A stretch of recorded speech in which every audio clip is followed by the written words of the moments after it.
इंग्लो Urdu high school Nandurbar के YouTube channel में आपका खैर मक़दम है।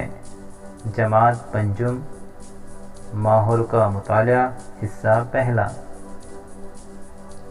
सबक नंबर 3 ज़मीन और जानदारों की दुनिया। अज़ीज़ तलबा, गुज़िश्ता वीडियो में हमने कुर्रे हजर और कुर्रे आब, ज़मीन पर बहने वाला पानी, पानी बर्फ़ की शक्ल में, ज़ेरे ज़मीन पानी, इनके बारे में मालूमात हासिल की थी। आज के इस वीडियो में हम कुर्रे हवा, बारिश किस तरह होती है और हयाती कुर्रे के बारे में मालूमात हासिल करेंगे। ज़मीन के अतराफ पाए जाने वाले हवा के ग़िलाफ़ को कुर्रे हवा कहते हैं। ज़मीन की सतह से हम जैसे जैसे बुलंदी पर जाते हैं, हवा बतदरीज हल्की होती जाती है। हवा के बुनियादी अज्जा नाइट्रोजन, ऑक्सीजन, आबी बुखारात, कार्बन डाइऑक्साइड है। आप जानते हैं कि इनके अलावा और दूसरी गैसेस भी बेहद कम मिक़दार में हवा में पाई जाती हैं। ज़मीन की सतह पर कुर्रे हवा की मुख्तलिफ तहें हैं, जैसे कुर्रे मुतग़य्यरा, कुर्रे कायमा, कुर्रे वस्ती, कुर्रे आयुनी और कुर्रे बैरूनी। ज़मीन की सतह से तकरीबन 13 किलोमीटर बुलंदी तक की तह को हवा का कुर्रा, कुर्रे मुतग़य्यरा कहते हैं। इस तह की हवा में कई तब्दीलियाँ होती है। ज़मीन पर रहने वाले जानदारों पर इन तब्दीलियों के मख़सूस असरात होते हैं। सूरज के ज़रिए ज़मीन को हरारत मिलती है, जिसकी वजह से ज़मीन की बैरूनी सतह गर्म हो जाती है। इसलिए सतह ज़मीन के करीब की हवा सबसे ज़्यादा गर्म होती है। कुर्रे मुतग़य्यरा में बुलंदी पर जाएं तो हवा सर्द होती जाती है।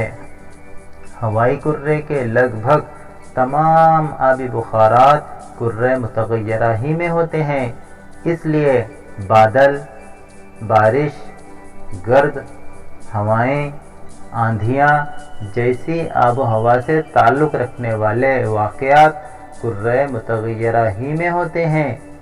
ऊंचे पहाड़ पर जाएं तो अतराफ़ की हवा सतह ज़मीन की हवा से हल्की होती है।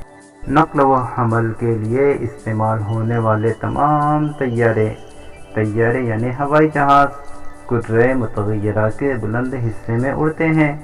इस बुलंदी पर हवा मज़ीद हल्की होती है।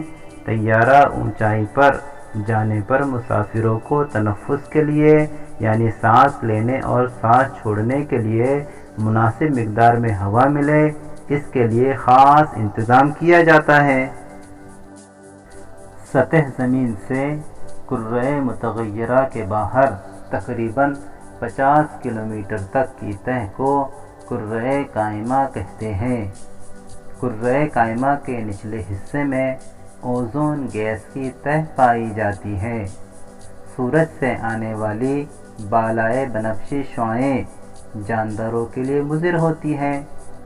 बालाए बनफ़शी शुआओं को अंग्रेज़ी में अल्ट्रा वायलेट रेज़ कहते हैं बच्चों। ओज़ोन गैस इन शुआओं को जज़्ब कर लेती है। इस तरह ज़मीन पर मौजूद जानदारों की हिफाजत होती है। बारिश किस तरह होती है, इसके बारे में हम मालूमात हासिल करेंगे। सूरज की हरारत से ज़मीन पर पाए जाने वाला पानी मुसलसल भाप में तब्दील होता रहता है।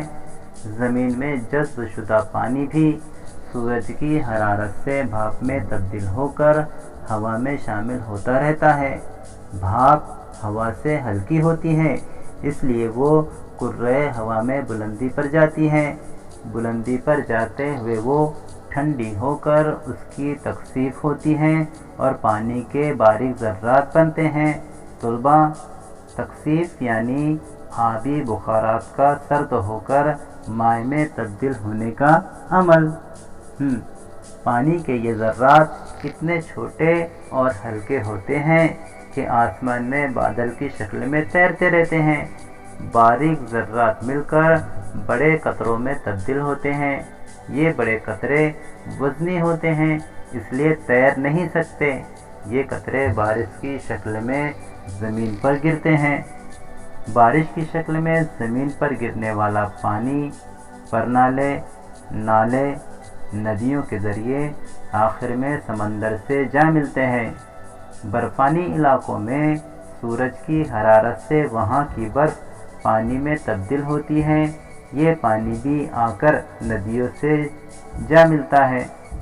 تبخیر کی وجہ سے زمین پر موجود پانی اوپر جاتا ہے اور تخفیف کی وجہ سے بارش کی شکل میں دوبارہ زمین پر آتا ہے اور آخر میں سمندر سے جا ملتا ہے۔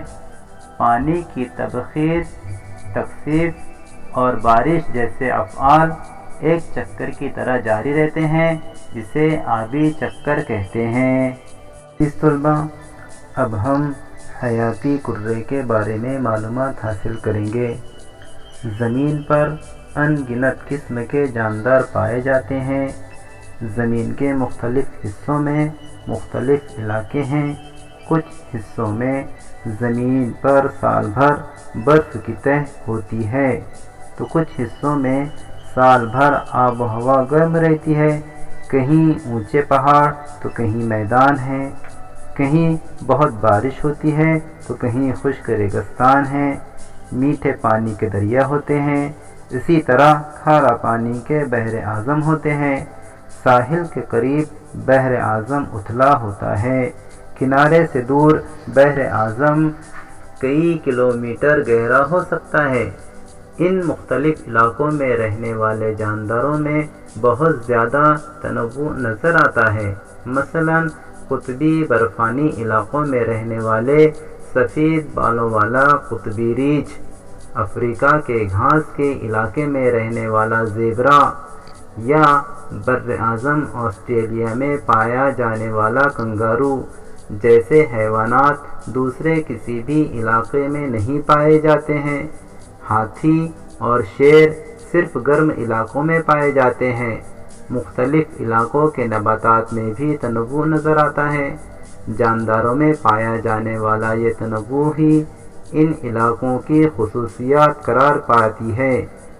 زمین ہر طرف یعنی خشکی پر، پانی اور ہوا میں مختلف قسم کے نباتات، حیوانات اور خردبینی جاندار پائے جاتے ہیں۔ کرۂ حجر، کرۂ آب اور کرۂ ہوا میں جاندار موجود ہوتے ہیں۔ ان کروں میں پائے جانے والے تمام جانداروں اور ان سے بھرے ہوئے حصے کو مجموعی طور پر حیاتی کرہ کہتے ہیں۔ عزیز طلباء طالبات، اس ویڈیو کو بار بار دیکھیں اور سمجھنے کی کوشش کریں۔